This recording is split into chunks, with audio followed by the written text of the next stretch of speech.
नमस्कार, मैं हूं कनुप्रिया और आज मैं आपको वरिष्ठ पत्रकार एवं उपन्यासकार प्रदीप सौरभ जी द्वारा रचित बाल कहानी पापा मान जाइए प्लीज सुनाने जा रही हूँ। इधर कई दिनों से पापा काफी परेशान दिखाई देते हैं। रात को ठीक से सो भी नहीं पाते। रात भर खौं खौं खांसते रहते हैं। दरअसल उन्हें सांस फूलने की पुरानी बीमारी है। पिछले कई सालों से वो इस बीमारी से परेशान रहे। क्या क्या इलाज नहीं हुआ। बड़े से बड़े डॉक्टर को दिखाया।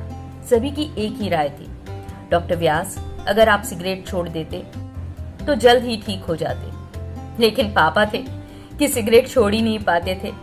खत्म होती सिगरेट से ही दूसरी सिगरेट जलाने की उनकी आदत थी। ऐसा नहीं है कि उन्होंने सिगरेट छोड़ने की कोशिश ही ना की हो, खूब की, पर छोड़ ना सके। ताज्जुब की बात तो ये थी कि वे खुद बहुत बड़े डॉक्टर थे और सिगरेट पीने के नुकसान फायदे से अच्छी तरह से वाकिफ थे। कई बार मरीजों को सिगरेट से होने वाले नुकसान के बारे में बताते हुए मैंने उन्हें देखा है। पर पापा तो पापा, सिगरेट भला कैसे छूट सकती है। पापा को तड़पते देखकर मुझे और मेरी बहन गुड्डी को बहुत बहुत दुख होता है। कई बार हमने सोचा भी कि पापा से सिगरेट छोड़ने के लिए कहें, पर कभी भी हमारी हिम्मत ना हुई। एक बार तो मैं कहते कहते रह गया, जुबान तालू से लग गई, अक्षर मुंह से फूटे ही नहीं। मुझे खूब याद है, उस सुबह पापा ड्राइंग रूम में बैठे अखबार पढ़ रहे थे। हम दोनों स्कूल जाने की तैयारी कर रहे थे। नाश्ता वगैरह करके हम दोनों स्कूल जाने के लिए निकले। तब गुड्डी ने पापा को एक पत्र दिया और कहा, मेरे अच्छे अच्छे पापा, इसे तभी खोलिएगा जब हम घर पर ना हो। पापा ने अखबार पढ़ते हुए स्वीकृति में सर हिला दिया और हम लोग किताबें कॉपियां संभालते हुए स्कूल चले गए। शाम को जब हम दोनों स्कूल से लौटे तो मम्मी घर पर नहीं थी। पापा कुर्सी पर अध लेटे सिसक रहे थे। ऐसा लग रहा था काफी देर से रो रहे हों। उनके सामने मेज पर रखी हुई कई पैकेट सिगरेट टूटी मुड़ी पड़ी थी। ये सारा दृश्य देखकर गुड्डी की आंखों में आंसू डबडबा आए। मैं एकदम चुप। क्या हुआ? ये सब क्या हो रहा है? मुझे कुछ पल्ले ही नहीं पड़ा। एक क्षण गुड्डी दरवाजे पर खड़ी कुछ सोचती रही, पर अगले ही क्षण वो बस्ता एक तरफ फेंक कर पापा से लिपट गई।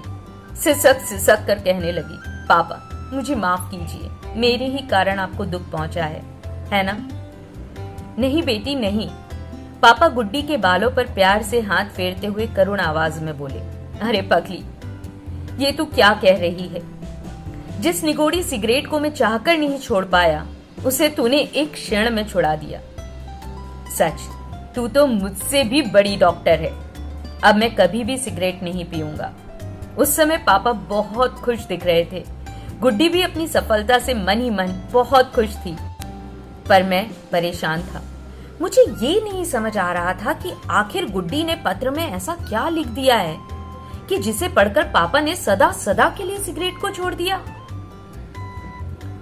मैं कमरे में बैठा अभी यही उधेड़ बुन कर रहा था कि गुड्डी आ गई। मैंने पत्र के बारे में जब पूछा तो वो मुस्कुराई। एक मिनट ठहरो कहकर वो ड्राइंग रूम की ओर चली गई। ड्राइंग रूम में जाकर वो कुछ ढूंढने लगी। थोड़ी देर इधर उधर खोजने के बाद एस्ट्रे के नीचे दबा हुआ वो पत्र उसे दिख गया। उसे लेकर वो मेरे पास वापस आ गई। उसने पत्र मेरे हाथों में रख दिया। अक्षरों पर मेरी आंखें दौड़ने लगी।